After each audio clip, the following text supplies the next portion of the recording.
Welcome to the video. Today we're going to talk about how to real-time sketch inside of Scalar, and I should say Scalar 3. So yeah, it's pretty exciting. It's easy to do, and the sky is the limit. So a simple little test here. I'm going to demo it, and then I'll show you how to set up a similar thing if you want to do it. So let's play a little demo.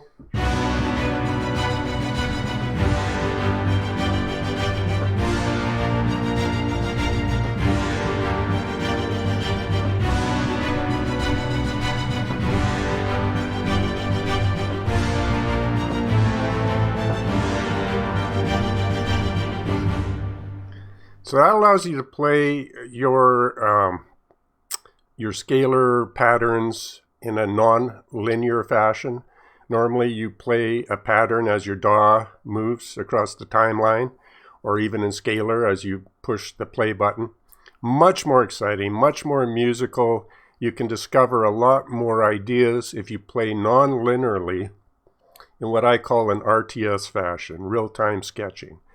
As I've said many times in past videos, I just think it's totally the future. It's the way to go. But now in Scalar, it's fairly easy to set up a similar system in here, and it's really gives you many options and ideas to play with. So let's mute that. Let's go back to Scalar. And I have only one scalar going right now, and that's the one called chords. But just to get everybody on the same page and start completely fresh, let's go to Scalar here and say new session. So now we're on one track with just one scalar, and I'm going to switch the felt piano to the soft piano because my ears like that better.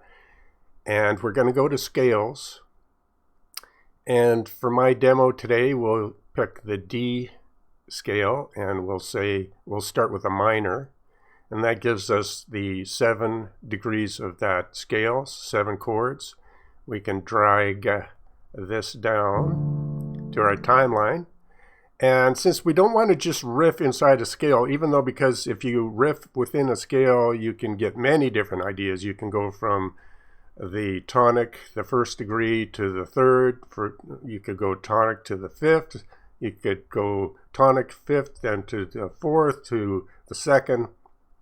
So you could spend many hours just riffing on that. But there's a better way if we add another scale that we can borrow chords from, or just play in that scale and borrow chords from the minor. So let's just go now to the major D scale, which appears up here, and we're going to drag it behind. So now we'll have 14 chords in our timeline, and the first 7 are the D minor, and the next 7 is the D major. So now let's turn on this button to activate the ability to play on the white keys. So it's going to map all these onto the white keys. So there we have our 2 scales on the white keys.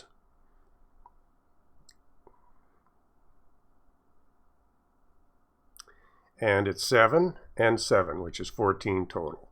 So the big deal now is, instead of just playing it linearly through the regular system, which if you play or use your DAW, is going to play it through linearly, but we want to play it non-linear. So much more fun. So we could start and go to the 3rd, 4th, to the 2nd, back to the tonic.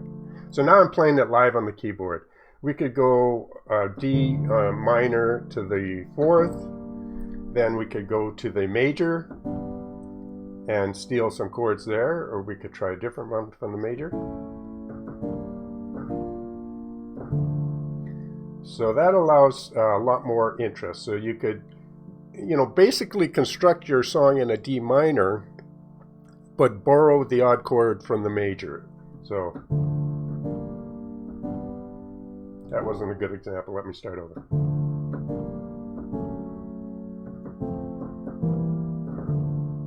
So there I was in the minor, but I pulled one chord from the major. And it allows you to just play, and you've got way more options now if you add some borrowed keys or chords along with your scale that you're playing in. Okay, but let's get this more exciting. Let's change this sound now to something more with more potential. Let's go to contact, and it usually opens it up behind, but I just like to go in there and hit this button, which brings it up front.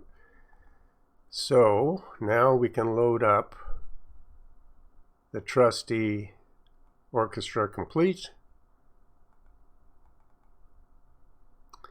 and we can make that smaller, and we can say let's go to the voicings, the first one, and now I'll move this to the side, and now we'll be playing a more interesting string sound live on the keyboard. I'll start in the major this time.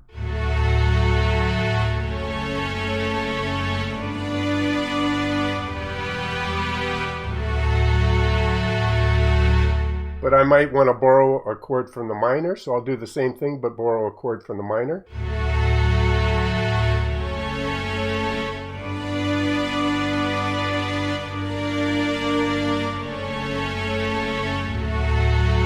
You see how nice that was? Like just being able to get new chords and bring them in, kind of borrow it, and then back to the scale and back to the tonic. So that's sounding pretty good, but there's so much more you could do. So let's say, what if we change this to a rhythm, and we go with a standard rhythm, let's say an eighth, one of those inside of the Orchestra Complete, and play that just quick.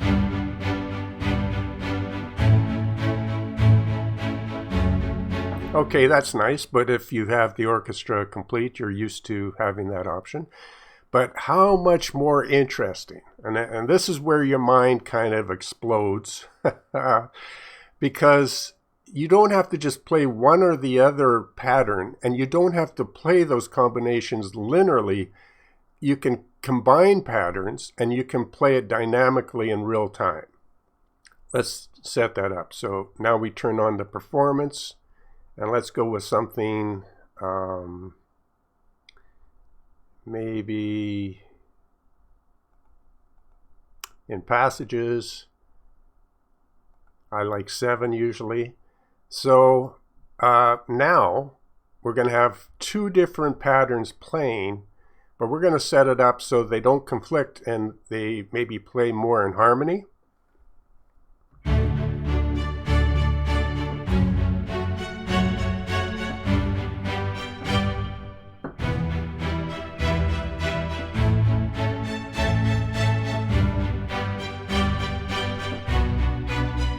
Okay, I'm really liking that. So you can, the mind can just go from here and say, wow, so I have endless options in here, which will combine with endless options in here, and you can play it live in whatever chord sequence or scale you want, borrowing chords. But if you notice, here's another benefit to playing in real time.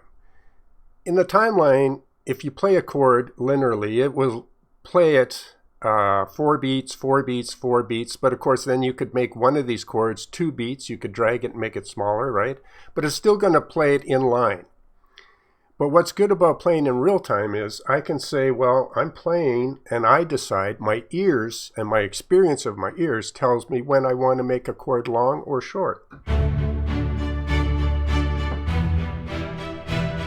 So I made one chord change there, but it played for, the first chord played for several beats, but now I'm going to do the same thing but change over quicker. You see? So now I was playing short chords, 1 or 2 beats, but I could play it in a different way, longer.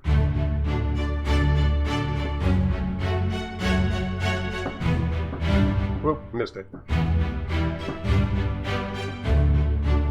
You see what I mean? So your ears are telling your fingers when to switch chords. And so it's all dynamic. It's all in real time, and it's all going from your ears to your fingers. and you're saying, oh, that's nice, and then you're riffing there, and then you're moving, and you're changing length of chords. But still, this is only the beginning. So this is one track, one musical idea. We can keep this, and we could say, well, why not just take this scalar here now and duplicate it in your DAW, which means that it's going to be the exact same chords you just set up.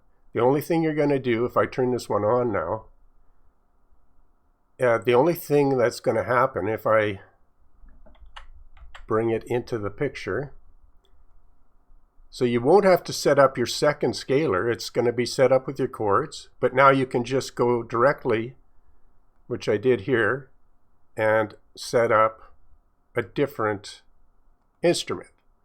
And that instrument could have a different pattern in itself, which I did. I picked one quickly, some percussion, war rhythm, and let's hear it with what we have in the first track.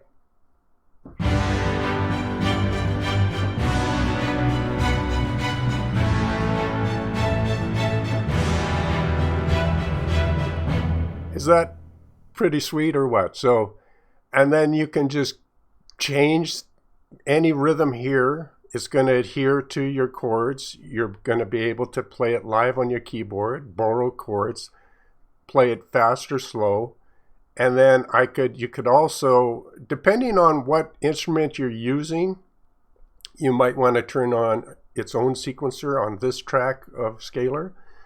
But I'll tell you right now, the sky's the limit. If you're playing a pattern that's got many notes, you may not want to mix it with another pattern already playing in the orchestra, right? It'll just be too much. But if you start off with very basic rhythms, both in the orchestra and in scalar, then once you find something you like, then you may want to add more complex sequences. But you could riff on this all day, add another track. And so I think if you set this up in a similar way, I think you'll find that it's not only is it so much more fun to play because you're actually playing it instead of pressing the play button. You're playing the patterns. You're deciding when the chord change happens in real time according to your experience of your ears, and you're able to add whatever instrument. And in the case of the orchestra or opus or VSL, whatever, they often have their own little patterns and ways they play.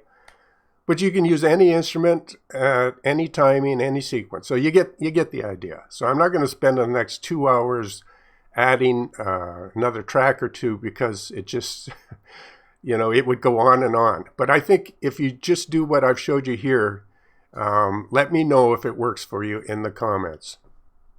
Hopefully you can make music today and enjoy yourself. So we'll see you on the next video.